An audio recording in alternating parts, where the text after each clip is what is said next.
There is a quiet belief some people carry into every relationship. It's rarely spoken out loud, but it sits in the background of every connection. Part 41 is about the feeling that everyone will eventually leave, even when things are going well, even when someone says they care, even when there is no clear reason to worry. Somewhere inside, a voice whispers, "This won't last." You may not fully trust compliments. You may struggle to believe someone when they say they value you. You may feel anxious when someone becomes important to you. Because the closer someone gets, the more something inside you prepares for the moment they disappear. It's not that you want them to leave. It's that part of you expects it. And expectation shapes how you experience connection. If you believe someone will eventually go, you begin watching for signs. A delayed reply, a change in tone, less enthusiasm. Your mind begins filling in the blanks.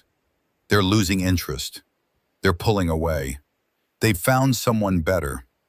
Sometimes nothing actually happened, but the fear feels real because it has roots. This expectation usually begins long before adulthood. It often starts in early relationships. If people who were supposed to stay didn't stay emotionally or physically, your nervous system learns something powerful. Connection is temporary. Maybe someone important in your life left suddenly. Maybe someone became distant without explanation. Maybe affection came and went unpredictably. Children don't interpret those experiences logically. They interpret them personally. If they left, something must be wrong with me.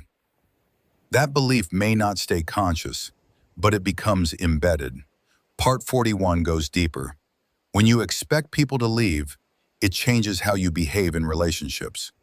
You may become extremely attentive to others. You try to avoid mistakes. You try to be easy to love. You try to prevent abandonment before it happens. But no matter how careful you are, the anxiety remains. Because the fear isn't about the current relationship, it's about old wounds. Some people respond to this fear by becoming overly attached. They need constant reassurance. They worry about small changes. They try to hold the relationship together at all costs.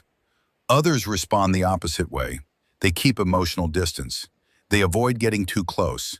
They tell themselves they don't need anyone. If you don't attach deeply, losing someone hurts less. Both responses come from the same place: fear of abandonment. Part 41 reveals another painful dynamic. If you expect people to leave, you may unconsciously test them. You withdraw emotionally. You act distant. You create small conflicts. You watch how they react. Not because you want to sabotage the relationship, but because you want proof. Proof that they will stay, or proof that they will leave. And when someone eventually gets tired of the tension and steps away, the fear seems confirmed.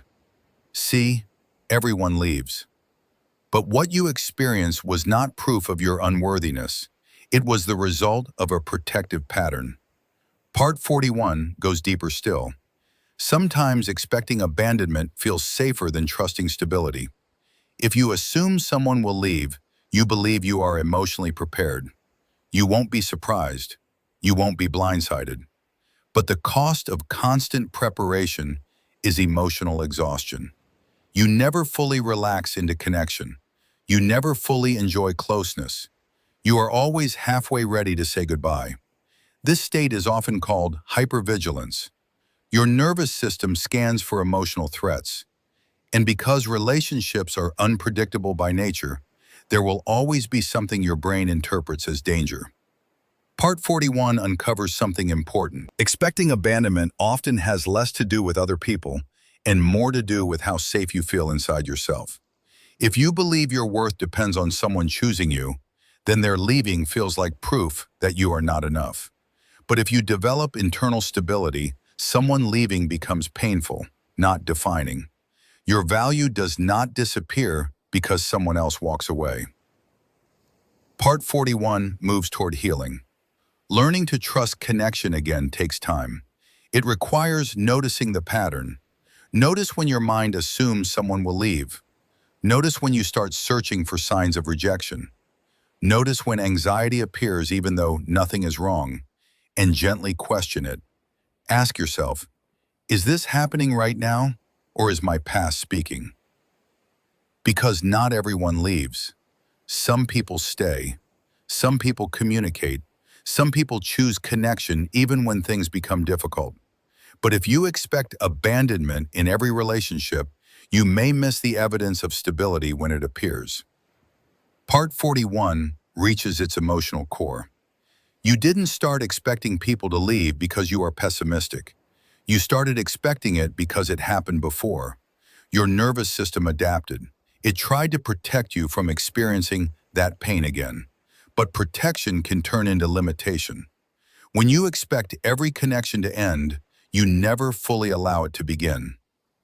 Healing does not mean blindly trusting everyone.